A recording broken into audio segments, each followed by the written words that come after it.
So another question was, what's the benefit of quality in gemstones? Does it make a gem stronger? Does a higher quality gemstone stronger than a gemstone that's less of quality? And the higher quality gemstones cost a lot more, so is it really worth it to spend the extra money on a higher quality gemstone? And wow, that is just a really good question, because I have seen that in some cases, some people are just more attracted to a gemstone that is of a lower quality, and it's just going to work for them better. What I've also seen, and because I've been able to observe this over quite a few years, is that people who might start out with a lower quality gemstone, okay, it works fine, they can wear it all the time, it's helping them, it's great, but after a while, they grow out of it. Then what do? So a higher quality gemstone, they may not be able to just throw it on and wear it all the time because it's too much, but maybe they can work with it in the field for a little while, wear it a few minutes a day, then a few hours a day, until they become strong enough to wear it all day.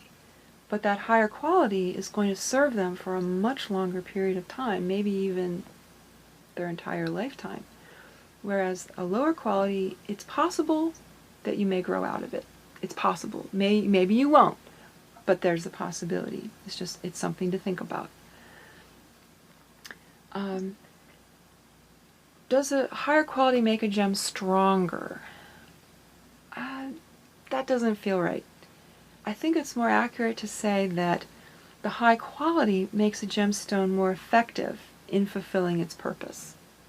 If I have a gemstone that's meant to do something and it's a higher quality, it's going to do that more accurately, more precisely, and more completely because it's not inhibited by inclusions or as many inclusions.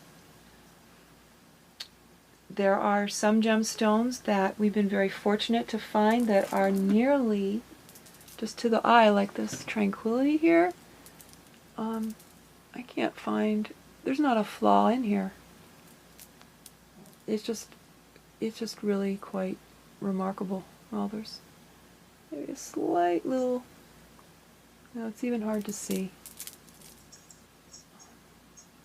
Some gemstones, like ruby, emerald, sapphire, when you start getting into the precious gems, what happens in the industry is that all of the stones that have enough space to cut a faceted gemstone will go directly to the faceted gemstone cutters because they're going to get more money out of those stones.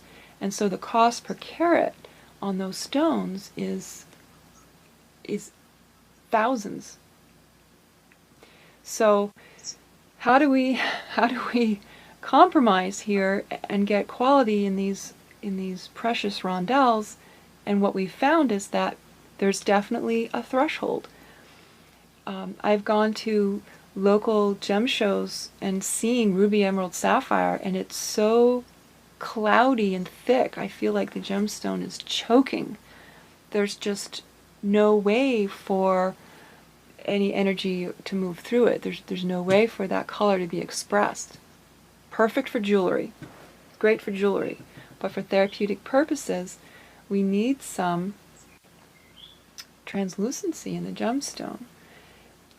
To make things affordable, there will be cracks, there will be inclusions. We avoid the black spots, especially for the sapphires. In emerald, I've heard you can get away with some black, but I still like to avoid it anyway. For me, I just, no. I want to have my standards to be as high as possible.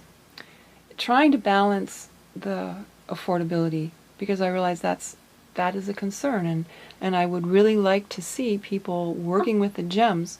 And so we come up with solutions like the color ray mandala. This is one blue sapphire. And you can get a lot of benefit from blue sapphire. It just means that you have to do the work. What's also very interesting is that the practice of learning how to work with the mandalas and the discipline of doing that